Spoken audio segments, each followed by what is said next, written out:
بسم الله الرحمن الرحيم درس تشابان بتات اغوابا اون ادر ديرو دفتر متن الدين هيدن سنغو دلول تشابان بتات جوابا ngol tumbo maggol fayda wonni e fuddade karam ko men maki watta sahudu e tayya al akhir sakkitoro on kadi rukunun ko sobbudu mafurudun farlandu كما في الحديث ونون حديث عن ابن مسعود اجاد ابن مسعود رضي الله عنه يولي اللون مكو قال كانكو ابن مسعود وي كنا ملات نقول مدن وي اينو قبلكو ادي ان يفرض ادو فرلد علينا ادو من التشهد تيئو مدن وي اينو السلام على الله kisal woni edo Allah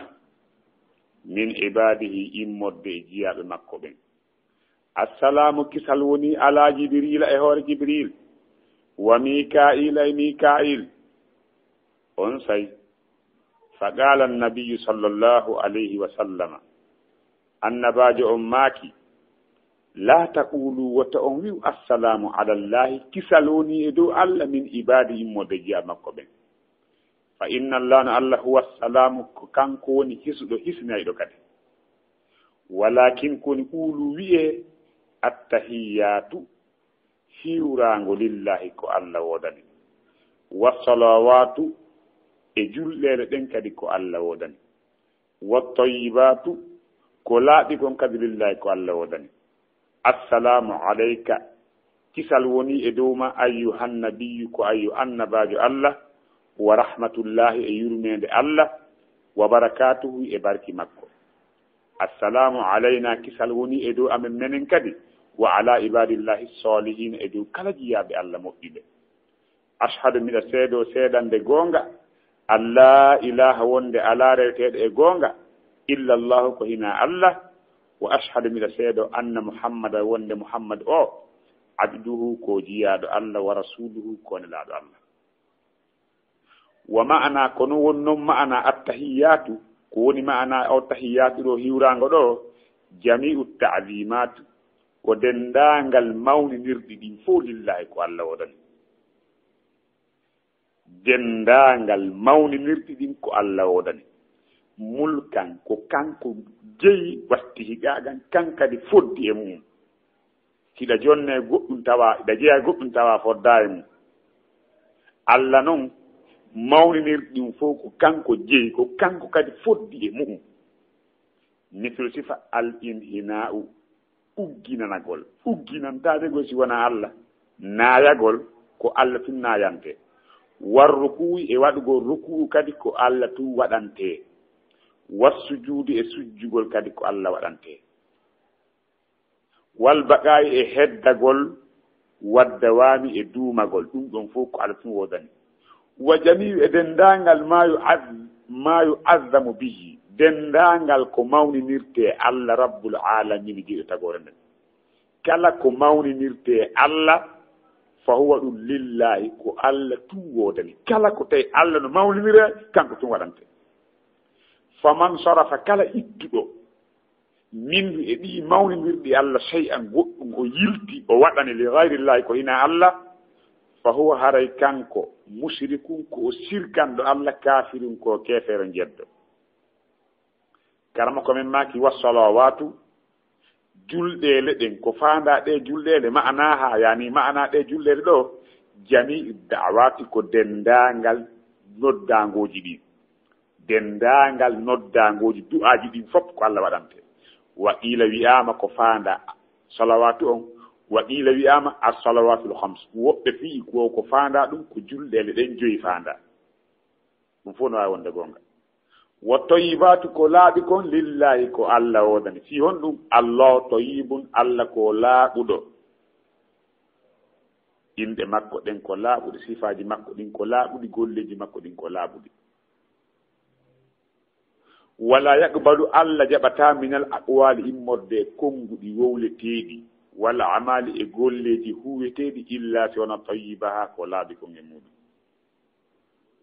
ko ɗum Allah jaɓata assalamu alayka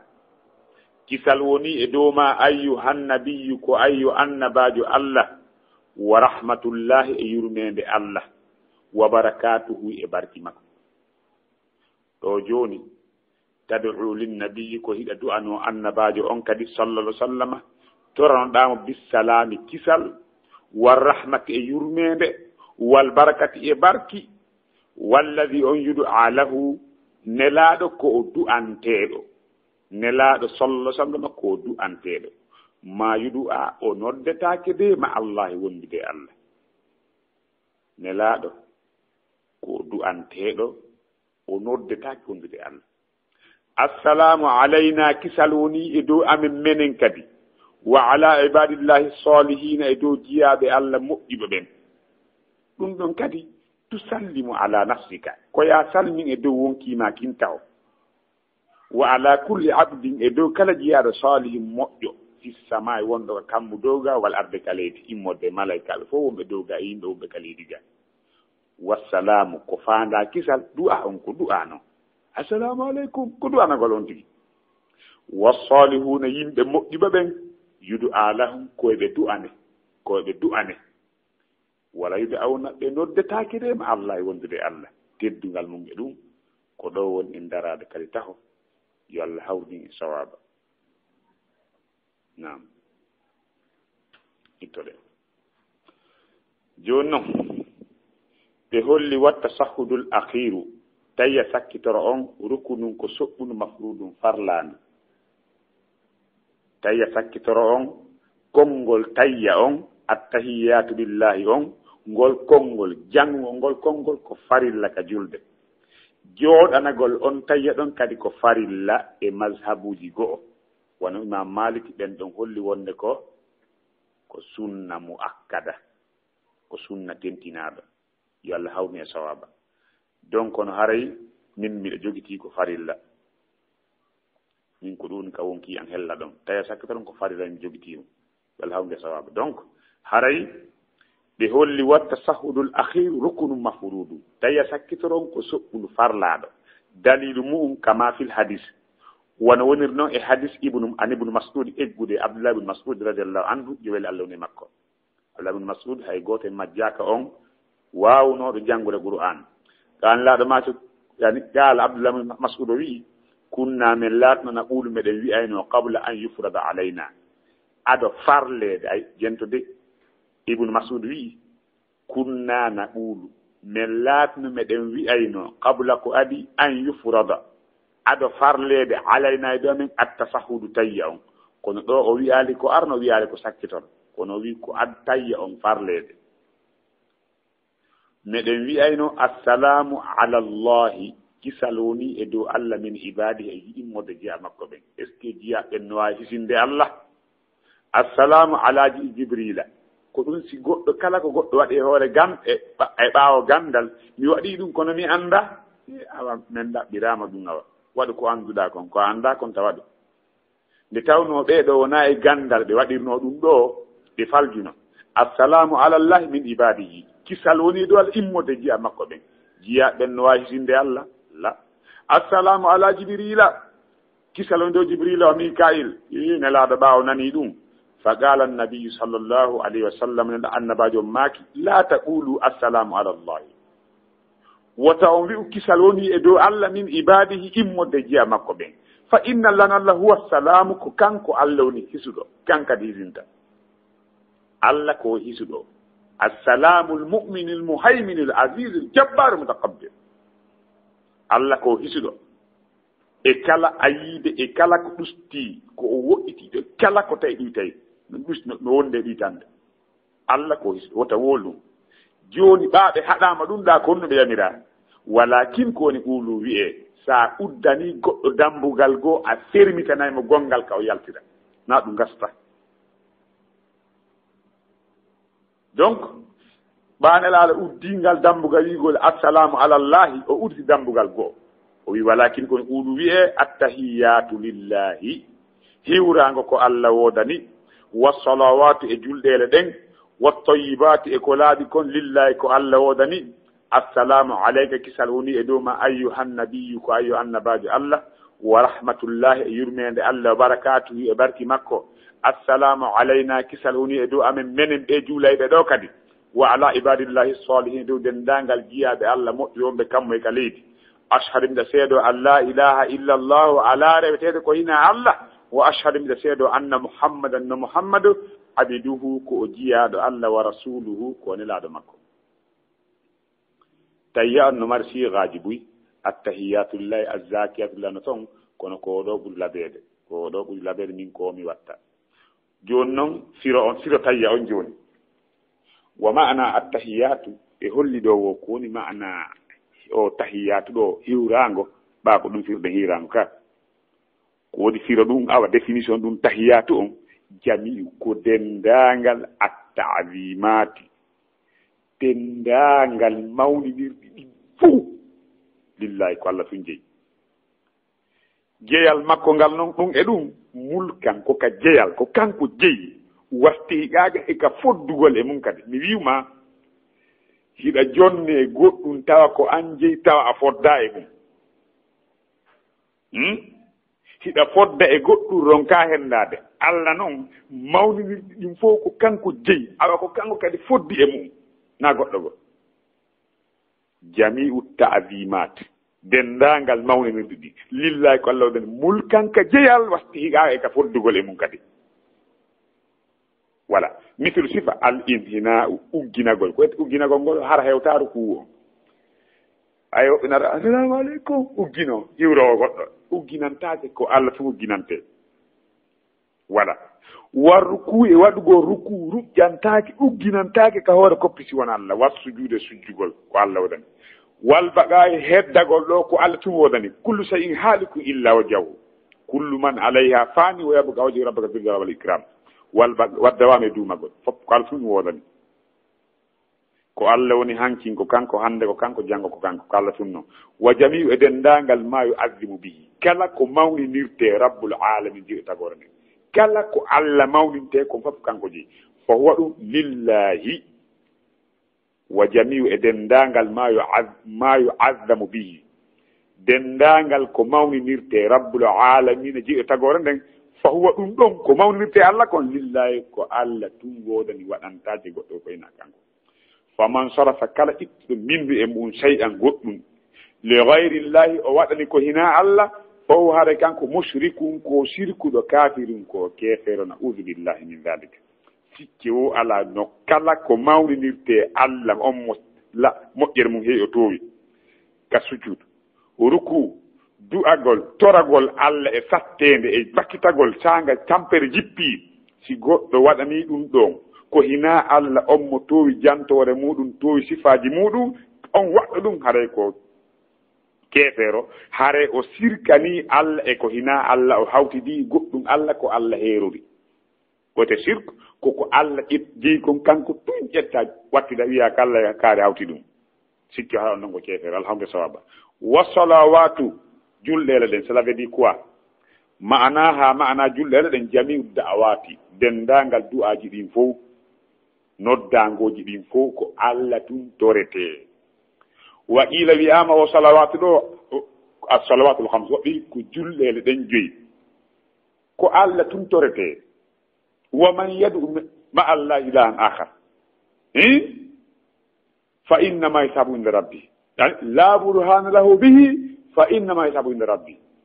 noddetake ko ɗum e fe Allah subhanahu wa ta'ala wa man yad'u min dunillahi ilahan akhar yani mi leggiti ayon ardi noon wala tad'u min dunillahi ma la yanfa'uka wala yadurruka wa in fa'alta fa innaka idan la min adh-dhalimin wota a noddu goɗɗo goo ko hina Allah dendagal noddangoji ɗin fof ko Allah julɗele ɗen kadi ko Allah wodani wa ila as-salawatul khams fof ko gonga wa tayyibatu lillahi ko laaɓi kon ko Allah wodani allahu tayyibun no ardi noon e hadis Allah ko laaɓuɗo sifaji ko laaɓuɗo inɗe ko laaɓuɗo golle ko laaɓuɗo konguɗi ko tuuni ɓadaki Allah subhanahu wa ta'ala wala yaqbalu Allah jaɓata min al-aqwali immodde e konguɗi wala amali e golleji illa sona tayyibaha ko laaɓi kon e muɗum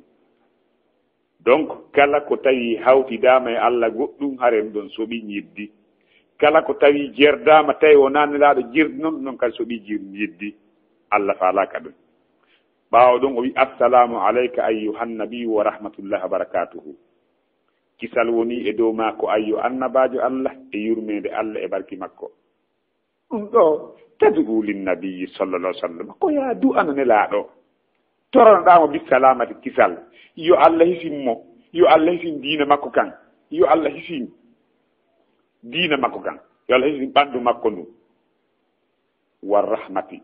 toroɗa yo Allah yurminmo wal barkata e barki moƴƴere wete barki ko moƴƴere walladi on nelaaɗo yudu a lahu ko o du'anteɗo min ko noon mi famiri ɗo nelaaɗo ko o du'anteɗo ma yudu ama allahi o noddetake de e fe Allah min mi enana woɓɓe ne wiya ya Allah ya Muhammadu hada shirkum akbar ya Allah ya Muhammadu ko on ɗum wawanma nelaaɗo ko o du'anteɗo ko ɗum waɗi hay ka julde ma se a juuli ha a salmini a juulale nelaaɗo a du'anakimo hara julde ma ne sellade hakke ko holli won nelaaɗo ko du'anteɗo wallaɗi yudu a lahu on ko o du'anteɗo ma yudu a ma allahi nelaaɗo o noddetaki wondude e Allah kanko e Allah hunde ɗe hawta ko o rewaɗo ko rewo Allah wono rewirten Allah noon ko rewɗo Allah rewirte baltoɗo ko rewi no rewri Allah noon assalamu alayna wa ala ibadillahi salihina kisal woni e dow amin menen ɓe juulayɓe ɗo e dow kala jiyaɓe Allah moƴƴiɓe ɗum ɗo kadi tusallimu ala nafsika ndar jaa ndeɗo julde ila ka natuɗa ha ka yaltuɗa ko du'a woni e mayre salmina e hoore wonki maki wa ala kulli abdin salihin e dow kala jiyaɗo moƴƴo fi samayi ka asama wal arde kalidi du'anaɗa wassalamu ko fanda o kisal du'a on ko du'a noon ko du'a woni kisal wa salihuna moƴƴiɓe ɓen yudu alahum koɓe du'anteɓe wala yud'auna ɓe noddetake de ma Allah e fe Allah teddungal mum e ɗum moƴƴiɓe ɓen kadi foti ko waliyu foti ko wona waliyu goɗɗo kono jirdi wo ko o du'anteɗo neɗɗo ɓen ko du'anteɓe wona ɓe noddete fe Allah subahana taala elhawne sawabu yitta ɗon wowirno noon nam bisimillahi rahmani rahim wa tasahudul akhiru e tawi a sakkitoro on rukunun ko soɓɓundu mafurudun farlandu kama fil hadith won wonire hadith an ibn mas'udin yettade ibn mas'ud radiyallahu anhu jowele Allah woni makko qala o wi'i kunna min laatino naɗulu meɗen wi'ayno qabila ko adi an yufrada farlede alayna e dow amin attasahudu tayya on assalamu ala llahi kisal woni e dow Allah min ibadihi immorde jiya makko ɓen assalamu ala jibrila kisal woni e war jibril wa mika'il e mika'il fa qala annabiyu annabajo on maaki sallallahu alayhi wa sallam yo Allah juule makko hisinama la taqulu wota on wi'u assalamu ala llahi kisal woni e dow Allah min ibadi immorde jiya makko ɓen fa inna allah no Allah huwa salamu kanko woni hisuɗo walakin ko woni ɓuulu wi'e attahiyatu hiwrango lillahi ko Allah wodani wassalawatu e julɗele ɗen wattayibatu e ko laaɓi kon assalamu alayka kisal woni e dow ma ayyuhan nabiyyu ko ayyu annabajo wa rahmatullahi e yurmede Allah wa barakatuhu e barki makko assalamu alayna kisal woni e dow amin wa ala ibadillahi salihina e dow kala jiyaɓe Allah moƴƴiɓe ashhadu miɗa seedo alla ilaha illa allah wonde ala reweteɗo ko hina Allah wa ashhadu miɗa seedo anna muhammadan wonde muhammad abiduhu ko o jiyaɗo Allah wa rasuluhu ko nelaɗo Allah wa ma'ana ko woni ma'ana attahiyat hiwrango jami'u ko dendangal atta'zimati mawninirɗi ɗi lillahi ko allah waɗani mulkan ka jeyal wasti hiqaɓan e ka foddugol e mum mithlu sifa al inhina'u naayagol war rukuu e waɗugol rukuu yani e ugginagol was sujudi e sujjugol wal baqa'i e heddagol waddawami e duumagol wo jami'o dendangal ma yo addamu bihi ko mawninirte rabbul alamina jiiɗo tagore nden fa huwa ɗum ɗon lillahi ko allah woɗani faman sarafa kala ittuɗo minhu e muɗum shay'an goɗɗum li gayrillahi koye woori allah fa huwa haare on waɗɗo ɗum mushrikun ko sirkuɗo kafirun keefeero wassalawatu julɗele ɗen ma'anaha firo mum on jami'u da'awati ko dendangal noddangoji ɗi wa qila wiyama as-salawatul khams ko jullel len joyi wattayibatu ko laaɓi kon lillahi ko allah wodani allahu tayyibun allah ko laaɓuɗo wala yaqbalu o jaɓata nal aqwali immorde konnguɗi wal amali e golleji illa tayibaha si wona ko laaɓi kon e mum assalamu alayka kisal woni e dow ma ayyuhan nabiyyu ko ayyu annabajo wa rahmatullahi e yurmede allah wa barakatuhu e barki makko tad'u ko ya du'an din nabiyyi wonande annabajo on sallallahu alaihi wasallama yalla juule makko sinama assalamu kisal bisalam kisal war rahmati e yurmede wal barakati e barki walladi on yudu'a lahu ko du'anteɗo ma yudu'a o noddetake de ma allahi gondude allah assalamu alayna kisal woni e dow amin wa ala ibadillahi salihina e dow jiyaɓe allah moƴƴuɓe ɓen tusallimu ko ya salmi ala nafsika e dow wonkima an juulo o wa ala kulli abdin e dow kala jiyaɗo salihin moƴƴo fi sama'i wonɗo ka sama'u wal ardi e ka leydi wassalamu kisal du'a'un